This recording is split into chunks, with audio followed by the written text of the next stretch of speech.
Salam, biz bu günləri şəkildən fontların tapılması qaydasını öyrənəcəyik. Bunun üçün biz myfonts.com saytına giririk.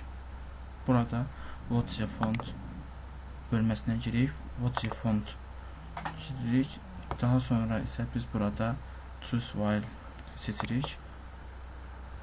Məsələn, biz WordPress logosunda olan fontu tapmaq istəyir. Bunun üçün WordPress-in şəklində olan loqonu tapırıq. Məsələn, bunu seçirik. Kompüterimizə yükləyirik bunu. Daha sonra isə choose file girib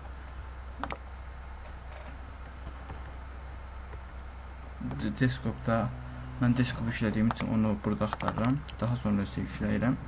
Continue verirəm.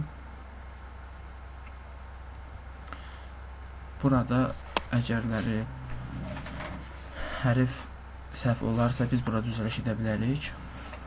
Burada məsələn R-dirsə biz bunu düzəldirik, R edirik. Bu R edirik. Bunu P edirik. Yox, bunu R, bunu D edirik. Bunu R edirik. Daha sonra isə Continue basırıq. Continue basdıqdan sonra burada həmin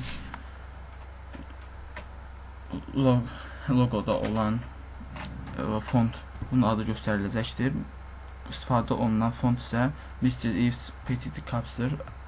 Bu fontu yükləmək istəyirsə biz myfonts pulu fontların saytı olduğuna görə də biz burada pul olacaqdır. Nəzərə almaq lazımdır ki, fontların əksəriyyəti tapılmır, yalnız məşhur fontlar tapılır. Diqqətiniz üçün çox sağ olun.